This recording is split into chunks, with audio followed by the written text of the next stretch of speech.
Chegou a hora da entrevista do dia com Denise Campos de Toledo. E nós vamos falar agora de processos de cassação de políticos. Tem o caso do deputado Brazão, envolvido no assassinato de Marielle.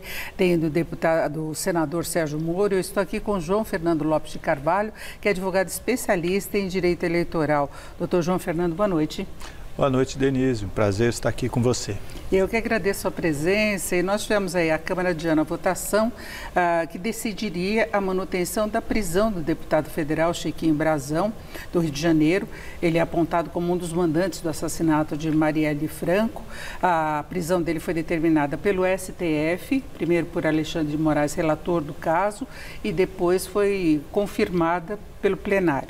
Eu queria saber qual que é a condição para manutenção, quantos votos, foi uma sessão muito tumultuada, pode demorar um pouco, e depois vamos falar que já foi protocolado também um pedido de cassação dele e a União Brasil quer afastá-lo. Então eu queria saber as condições para essas 3 ações punitivas. É verdade. O deputado Chiquinho Brazão, neste momento, além do processo judicial, ele está enfrentando 3 diferentes procedimentos na Câmara dos Deputados. O primeiro é esse que diz respeito à autorização ou não, à chancela ou não da Câmara dos Deputados em relação à ordem de prisão expedida pelo Supremo Tribunal Federal. Há aí uma discussão que tem sido, inclusive, salientada pelos advogados do deputado, no sentido de que a Constituição, artigo 53, parágrafo 2º, estabelece que deputado federal, desde a diplomação, só pode ser preso em flagrante delito de crime inafiançável, é o que está lá. E aqui nós tivemos, por decisão do ministro Alexandre de Moraes, referendada pela turma, a decretação de prisão preventiva. Preventiva que tem outras circunstâncias, outra previsão, mas que não é, como prevê a Constituição, uma prisão que ocorra no flagrante, no momento do cometimento do crime. É um elastecimento dessa previsão da Constituição que o Supremo está fazendo. Já há alguns precedentes. Na sua decisão, o ministro Alexandre de Moraes faz referência a uma decisão mais antiga do falecido ministro Teori Zavascki. Quer dizer, já há uma certa tendência de algum tempo do Supremo elastecer essa hipótese de prisão. Mas é uma discussão que deve movimentar os parlamentares. É preciso 257 votos, maioria dos membros da Câmara Federal, para dar uma determinação de soltura. E nesse caso é isso. Vale a ordem de prisão até que venha, se vier, uma deliberação da Casa Legislativa pela soltura. Enquanto há pedidos de vista, ele permanece preso. Então, seria esse quórum de votação para ele sair da prisão? Sim. E enquanto isso, ele permanece preso. Agora, a cassação pode ter o encaminhamento, o processo com base numa delação antes da condenação?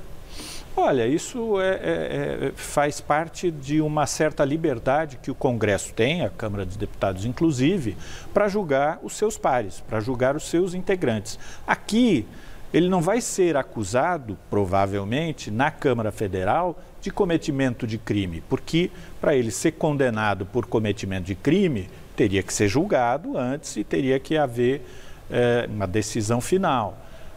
Provavelmente vai ser pedida a cassação por quebra de decoro parlamentar, que é o grande coringa dos regimentos internos dos legislativos e que tem uma tipificação mais fácil. Claro que vai ter que haver direito de defesa, vai haver tramitação perante a Comissão de Ética da Câmara dos Deputados. Vai ser possível que o acusado faça provas, ouça testemunhas, enfim. Há toda a previsão de direito de defesa e a decisão final, neste caso, é do plenário. Novamente, 257 votos para cassá-lo. Maioria absoluta, novamente. E esse processo, a prisão, também fundamenta a expulsão dele do União Brasil?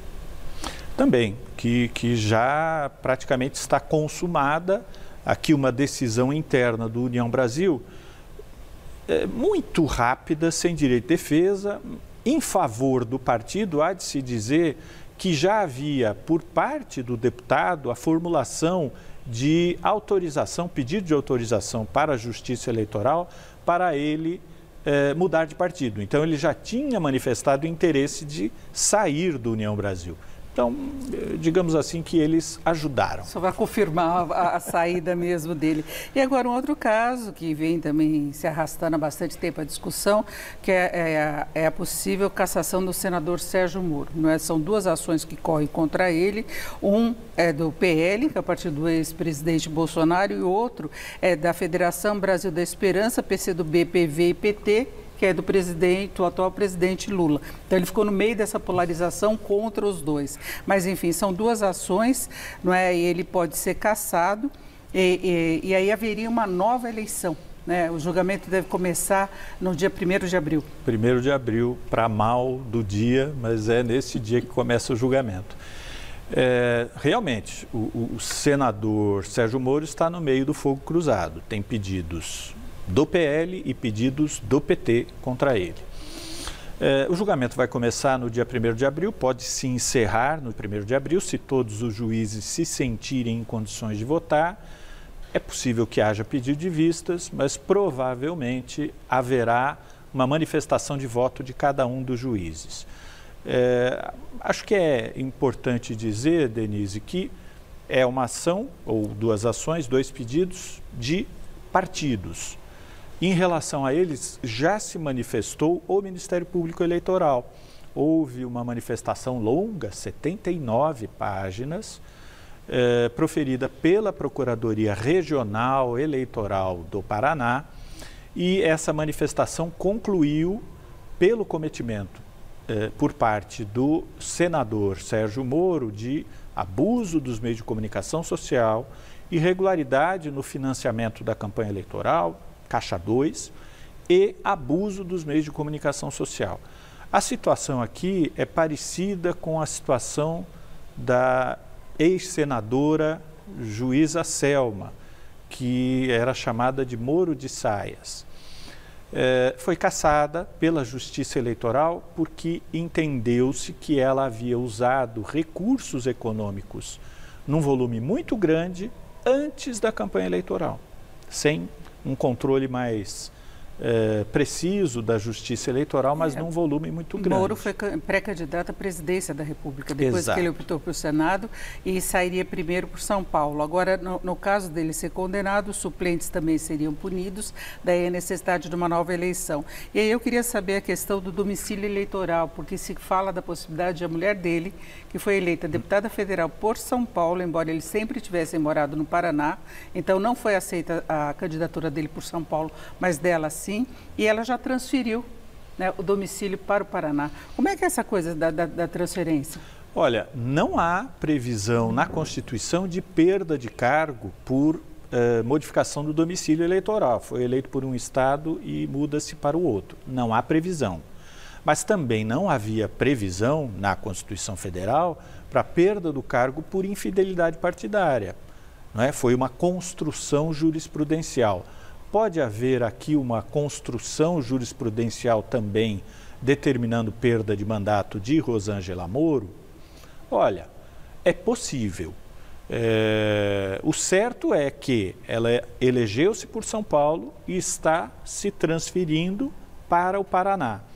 Ou seja, São Paulo está perdendo um representante no Congresso Nacional, porque, a princípio, apesar dela mudar o seu domicílio, ela continuaria a exercer mandato em nome do Estado de São Paulo na Câmara dos Deputados. É uma situação sui generis, uma situação inusitada.